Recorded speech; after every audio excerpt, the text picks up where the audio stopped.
Welcome to episode 34 of Andromeda. We missed a lot of the designations these players are doing last turn due to my own folly, which means there's a bit of suspense in this episode. Urmor is just about ready to be a city-state here. He has lost nearly all of his land. Well, let's go ahead and check out a couple of the more interesting battles out of all these raids. Most of these are just raids with Van Jarls. They're pretty reliable most of the time. Now this here is actually one of Helheim's most kitted Van Jarls. This one's wearing a horror helmet, elemental armor, burning Pearl, Dancing Trident, 35 gems worth of items, though do keep in mind that he's got Dwarven Hammers and a Steel Ovens. Now, on this province, Urmor happened to have around 30 Census and Hastati and Wararis walking around, which usually, as you will see, shouldn't be a problem for a Van Jarl, especially one that's this kitted out. But with this game, you never know how rolls are going to turn out. In this version of the battle, he took care of this, no problem. It's not how it happened originally, though. He almost got wiped out right away. You take a few bad rolls, and that's it. Could happen to just about anything, which is a shame because Helheim had this Van Jarl kitted out really well. I'm sure Urmor's happy about it though. We also had a decently sized battle here in the Lucky Lake as far as these raids go. These are just some War Shambler mercenaries that Helheim has hired, and Urmor actually has a decent amount of province defense in this territory. These Triton troopers are definitely not anything to scoff at, and he's got a few Ichthyid warriors chilling here as well, and some Triton knights and Triton guards back here. He's actually recruited these. Almost missed them. I presume these are on an attack rear command, so he may be able to get around to the commander here. Let's see. Oh, got blocked by a single War Shambler on the corner. Though the commander did come up and start swinging his Sword of Sharpness into the mix, and it was just enough to take care of the knights. And is he taking care? Yep, I think that was Urmor's shot at keeping this province for another turn or two, was taking out the mercenary commander. Didn't end up that way. He's just too tough. Guy actually is really badass and sacred and can bless himself, so Helheim has a pretty strong bless on him. Hinnom also decided to try and capture the fort here at Tricia. There's not really a whole lot of defense here. He's got an augur, a cursed acolyte, gladiators, a few hastati, and a bunch of slingers on the wall. And Hinnom's got a big long line of Dawn Guard and some Earth random Amis scripted to buff them up. Legions of Steel and Strength Giants, and yeah, just gonna run in and kill everything. And oh, what the heck? Oh, did this guy cast Blink or something? That's funny. Well, it's the end of Urmor's only valuable unit in this province. This new stair thing, Dominions 5, is so funny. The feature seems to work well enough, and it does make sieges more interesting. So, Hinnom has captured the fortress here at Tricia, keeping it out of Helheim's hands. Technically, you'd call this vulturing, something I imagine Helheim's not too happy to see. Also, something funny here is Resting Heights is one of the provinces that Helheim took with a Van Jarl, but suddenly Russ has it. What happened? But yeah, at this point, Urmor is just gathering everything he possibly can on his capital right here, spending as many gems as he can.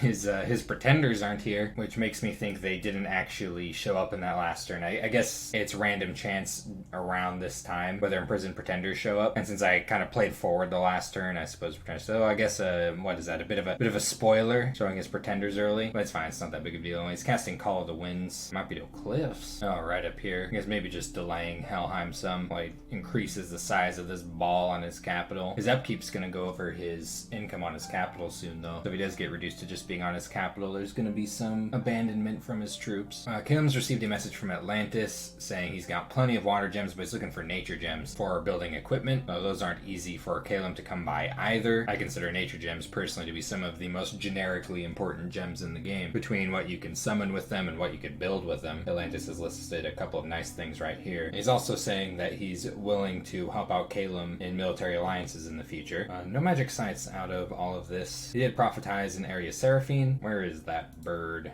Here it is. What is this, like his third prophet? Don't seem to have a long lifespan. Let's go ahead and check out this reclamation raid, just because there's actually a decent amount of province defense here. Is this enough for the birds? Might be. These heavy infantry are trying to get out of there. But yeah, looks like Caleb brought just enough birds to take care of this. Though I think if you played this battle over and over, there'd be some instances where Caleb loses. Yeah, 15 PD. Spooky with just 27 birds. In Area Seraphine saw something that it shouldn't have seen while researching. See what happened to it. Battle fright. And old? I don't think these things are usually... Oh, yeah, that might have been natural. Too much bureaucracy in Omer. Unnecessary officials getting paid. Where have I seen that one before? And it looks like at this point, Caleb's just cleaning up his losses and doing some site searching. Doesn't look like there's too much more going on. Uyafusa has some companies, bringing up the nice dishes out, serving some tea. Not everyday royalty strolls into the womb. And he will be hitting Conjuration 5 next next turn. That'll open him up to air elementals, which are a pretty big deal, though can be a bit expensive to field. Also have earth elementals with all of his adepts of the Iron Order, or whatever they are, the crystal sorcerers. Ahurani actually aren't bad. They're water 2 H1 mages. They have some really nice abilities. They auto-cast rain in every battle. 50% underwater regeneration, so they're decent at underwater raiding if you kid them out. They've got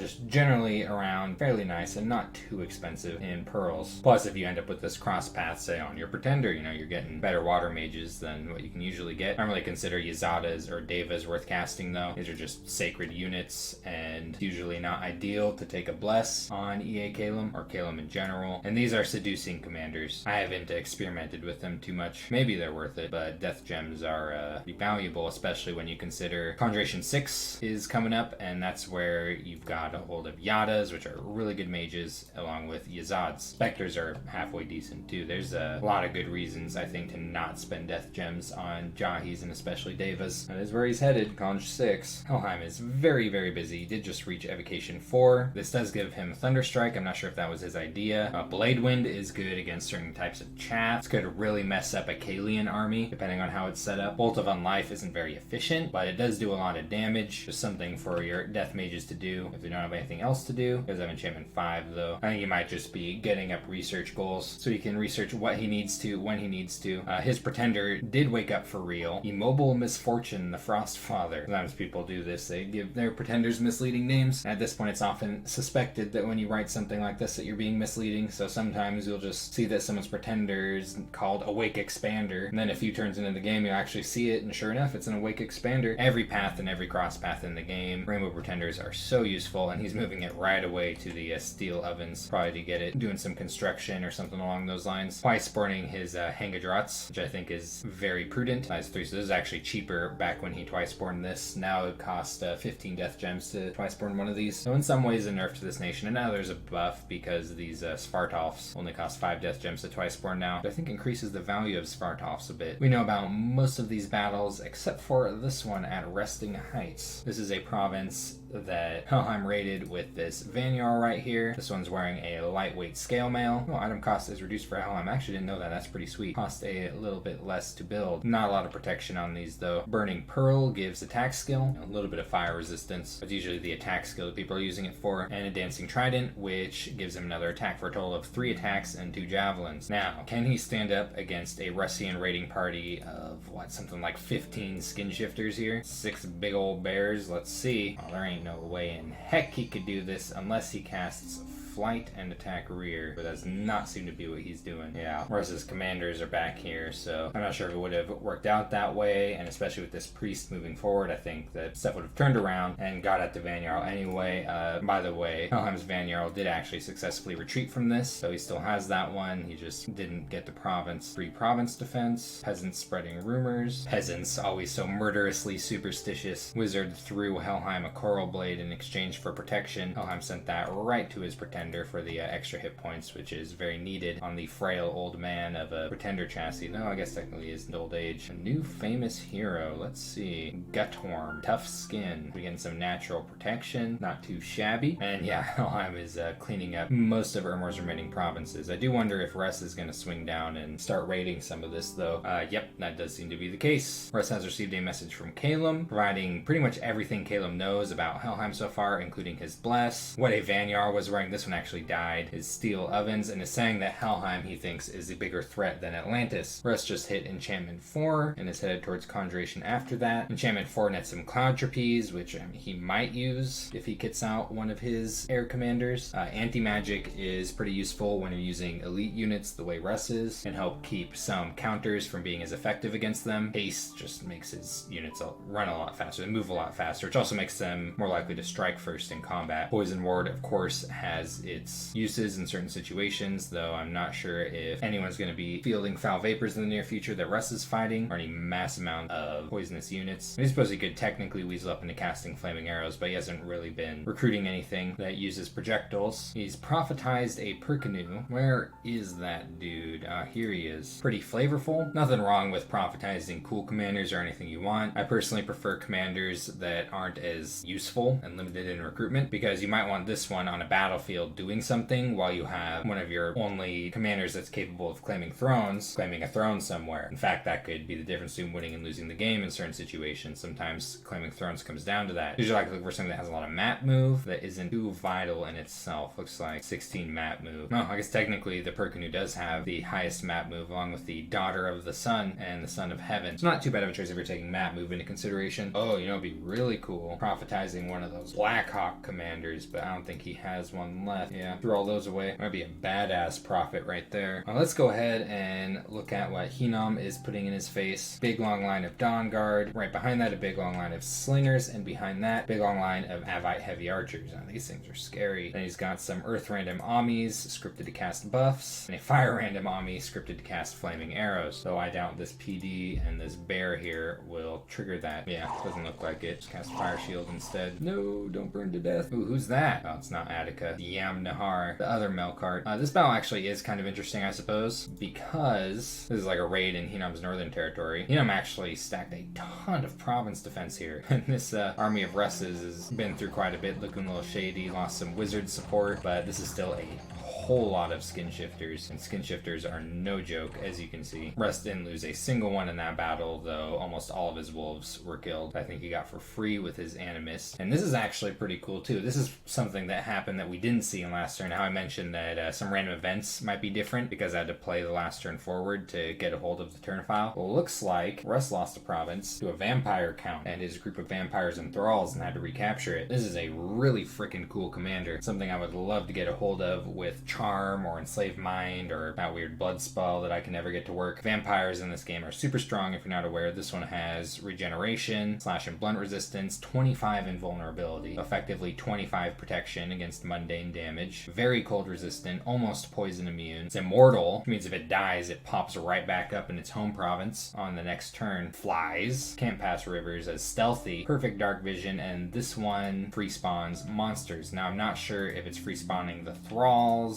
or the vampires or both. These vampire units are pretty cool too. I would love to net a province like this with a bunch of capture spells to get a hold of these things. But Russ is just taking care of the problem with a whole bunch of bears. Oh yeah, these things fly, so they jumped right to the back, and they're regenerating, so they are pretty tough to get rid of. But Russ's sacred units also regenerate, and they regenerate more because they're bigger and have much more hit points. So lost a decent number of bears. I mean, vampires are nothing to scoff at, but got his province back. It is a decently valuable province and in his cap circle, so it's giving him resources. I don't think he's really that worried about having resources on his capital. Expelling the hippies and losing gold because of big piles of white bullshit falling from the sky. Hate that stuff. And yeah, looks like Russ is going to be capturing some of this territory. I'm not sure if this is just like him flexing a vulture move right here, which, you can usually get away with. Like if a nation's dying, and you can usually scuffle a bit with whoever's conquering them and take some of the land that's bordering yourself. They've got other things to worry about, so they're not going to mess with you, at least right away. So usually if I'm doing something like that, I want to send a message, let them know that like, hey, I need a few of these provinces, sorry buddy. They're usually too preoccupied. Like Helheim's really busy right now. But if Russ is pressing an attack, it's going to be a different story, and that'd be very brave to do with Hinnom sitting here with all of this, which Russ isn't moving on to, which means he's not too confident in fighting it with at least these armies split up. Instead, he's moving on to the Flower Meadow Forest with everything he has and forming it up, and maybe hoping that Hinnom steps onto it there and has a fight. And is Hinnom moving there? Nope. I don't blame him. I'd be a little bit worried about this and whatever else Russ is able to push onto it from behind. I'd want a lot more mage support for this army, and Hinnom does have plenty of that. The problem is that you'd have to take it away from researching, and researching is really valuable. Hinnom got a message from Calum, similar to the one that Calum sent Russ. It's a bunch of information on Helheim, because he's perceiving, I think rightfully so, as Helheim is the largest threat at the moment. One thing to note about Helheim is out of the nations that are left, he's probably the most capable at this stage in the game of entering the water if he wants to, where there's a lot of thrones. Death magic is a really good path in magic for amphibious compared to other paths, other than of course water. But a lot of these other nations don't have a lot of or any water, and the other two nations that had a lot of death are dead or dying. So right now Helheim in a pretty strong position. It doesn't mean that these other nations aren't going to be able to similar amphibious position. It's just going to take a little bit longer for them to do so. I think Hinnom is especially capable of doing doing so. I mean, even this turn, he's throwing a Melkart with an Amulet of Breathing, a very attractive Melkart, by the way, into an underwater province right now to get a hold of it. But at the moment, Helheim is definitely most capable of getting wet. Lots of Blood Slaves this turn, 37 of them. We already know about all of these battles. So with these any interesting events, just some free gems and some bandits and stuff. We'll go ahead and see what he found this turn with a whole bunch of site-searching spells. Sacred Glen and Azurion, and check this out. The first thing he does when he finds this province that kills demons and undeads is moves a big pile of undead onto it. Why not? Could have moved him down here. I don't think he was really paying that close attention. Not that it matters that much unless it wipes out his Mound King, which would suck. A Grove of Fertility in Lithia. Some nature gems. 2 earth sites found here with 1 casting of Gnome Lore, a Dolmen, and a Magma Cave. This one also gives fire gems. And finally a Tar Pits in Fairy Forest. Just some more fire gems. Pretty nice. There's a crazy amount of magic sites on this province here. He's got a commander sitting here. I think he's maybe thinking about building a fort here maybe when things have cooled off a little. I don't blame him because this Alchemist's Guild is pretty sweet. This is an awesome mage. Not something you'd want to spam, but that cross path right there is really sexy. At least want one of them. And having a fort here will help protect all these sites anyway. Looks like he's about 3 turns away from Alteration 7. Pretty scary. Like really scary. He's going to get terrifying once he starts casting Fog Warriors. He definitely can pretty easily with all these Crystal Sorcerers. By the way, now he has Tricia down here. He has another Crystal Sorcerer's province if you wanted to make use of it. And Atlantis still getting huge piles of stuff from Rilia. Absolutely disgusting. But it looks like Rilia wants him to win. It's that underwater handshake in action. Calum is also sending Atlantis this message with all of this information on Helheim. And it looks like he's also running him up against Russ a little bit. And he did finally claim a throne this turn. The Throne of Bureaucracy actually saps income a little bit, so he's down 100 gold a turn. But the Dominion Conflict bonus is really strong. This is really important for underwater nations because underwater nations generally struggle with their dominions, especially one with flawless scales like this. And that's because there's, a lot of land provinces pushing their dominion onto single larger tiles. Water tiles are generally larger. I think in this map gen I didn't have them be quite as big as they are just on default, but it's still something where look at all of these connections right here. So Throne of Bureaucracy is going to help out with that a ton, and looks like he'll also be thinking about picking up these thrones over here. This one effectively is just some pearls and extra dominion spread, and he hasn't captured this one yet. He's going to need that dominion spread because he's not building temples. He is still slipping up a bit in these raids against Rilia's province defense, just not sending enough units to get the job done. A lot of the time we're just saying the wrong kind of units, and yep, there they go, chased off by some Tritons. Another failed raid here. Oh, Abadai just got butchered instantly, but then they get chased off by, Rilia actually has a decent amount of these slave princes that he was recruiting by the dozens left. He did take care of the octopuses by his capital finally. I think he brought enough units, brought enough warriors of the deep for this, and this is him attempting to capture the fortress at Rilia. There's not a whole lot actually standing up to him here. Some little fish, a Polypol free spawn. These things are actually kind of cool in some senses though. They're size 1, then they have an armor negating attack. Only do 1 point of damage, but it is at the very least armor negating. And yeah, Atlantis is taking no chances with this. He's brought a whole bunch of mages. Sending this stuff right up top to do some fishing. Cute little sharks. They're only size 1. I have a feeling, and it might just be a hunch, that Atlantis is getting prepared to try and attack Helheim again. He is moving this army near to the beach where Atlantis has already washed up several times, so I'm thinking that that's something that we might be seeing here in the near future. He is getting chastised by Atlantis for mocking him about all of Atlantis' failed expansions into his province defense. Not much going on with Rui. He does still have his girlfriend up here though. So that's been turn 35 of Andromeda. Everyone seems to be freaking out about Helheim now, and it looks like Russ is poking him right now. Atlantis might be in the near future. I'm just keeping a healthy distance. We'll see if Calum decides to hop into this conflict in any way. I'll see you in the next episode.